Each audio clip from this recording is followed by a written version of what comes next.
નજીકના કબ્રસ્તાનમાંથી વીજળીની ચોરી કરી આ દુકાનો અને કેબિનમાં પૂરી પડાતી હોવાનું સામે આવ્યું છે. વલી સૈયદ આ કેબિન અને દુકાનો ભાડે આપી દર મહિને 3.5 લાખના ભાડાની બેઠી આવક મેળવતો હતો. સરકારી જમીન પર 15 વર્ષથી વલી સૈયદે દબાણ કર્યું હોવા છતાં અત્યાર સુધી કેમ કાર્યવાહી નહોતી થઈ અને તેને લઈ પણ સવાલો ઉઠ્યા છે. વલી સૈયદ આ સરકારી જમીનનો ઉપયોગ પોતાના અંગત આર્થિક સ્વાર્થ માટે કરતો હતો. તેની આ જગ્યા પર અંદાજે 30 જેટલી નાની કેબિન અને 9 જેટલી મોટી પાકી દુકાનો બનાવી દીધી હતી. આ દુકાનો અને કેબિનો નાના વેપારીઓને ભાડે આપીને તે દર મહિને લાખો રૂપિયાની કમાણી કરતો હતો. આર્થિક લાભ મેળવવા માટે તેને સરકારી મિલકત પર પોતાનું વર્ચસ્વ જમાવ્યું હતું અને પોલીસ તપાસમાં બહાર આવ્યું છે કે ગરીબ અને મધ્યમ વર્ગના વેપારીઓ પાસેથી તે વર્ષોથી ગેરકાયદેસર રીતે નાણાંની વસૂલાત કરી રહ્યો હતો. આ માથાભારે શખ્સ દ્વારા ભાડા વસૂલાતની પદ્ધતિ પર અત્યંત ચોંકાવનારી હતી. દરેક નાની કેબિન દીઠ તે વેપારીઓ પાસેથી દર મહિને 8,000 રૂપિયા વસૂલતો હતો, જ્યારે મોટી અને પાકી દુકાનોનું ભાડું 13,000 રૂપિયા રાખવામાં આવ્યું હતું. આ રીતે 30 કેબિન અને 9 દુકાનો મળી કુલ 3,57,000 રૂપિયા જેવી માતબર રકમ દર મહિને ભાડા પેટે ખિસ્સામાં નાખતો હતો.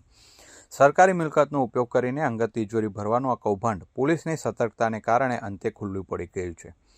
વલી સૈયદની ગુનાહિત પ્રવૃત્તિ માત્ર ગેરકાયદે બાંધકામ સુધી સીમિત નહોતી.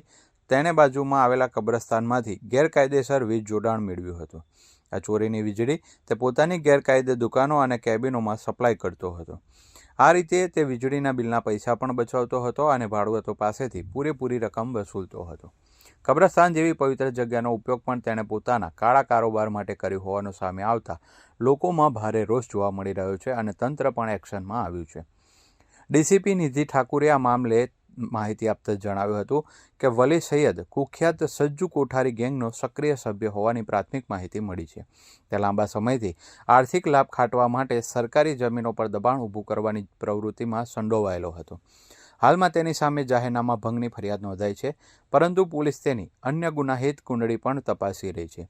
તેની ક્રિમિનલ હિસ્ટ્રી અને અન્ય ગેંગ સાથેના સંબંધોની ઊંડાણપૂર્વક તપાસ શરૂ કરવામાં આવી છે, જેથી કાયદેસરના કડક પગલાં ભરી શકાય.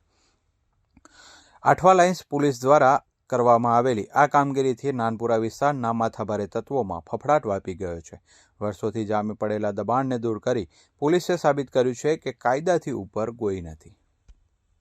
आठवा लाइन्स पुलिस स्टेशन विस्तार में सरजू कोठारी गैंग के साथ जुड़ा हुआ एक आदमी है वली मोहम्मद हसन सैयद. उसने सरकारी ज़मीन पर दबान करके कुछ 30 जितनी केबिन्स और 9 पक्का दुकानें बना करके लोगों से ये हफ्ते वसूलता था भाड़ा तरीके. और इसकी जैसे ही जान हुई एसएमसी के साथ हमने इसकी डेमोलिशन की कार्रवाई हाथ में ली है.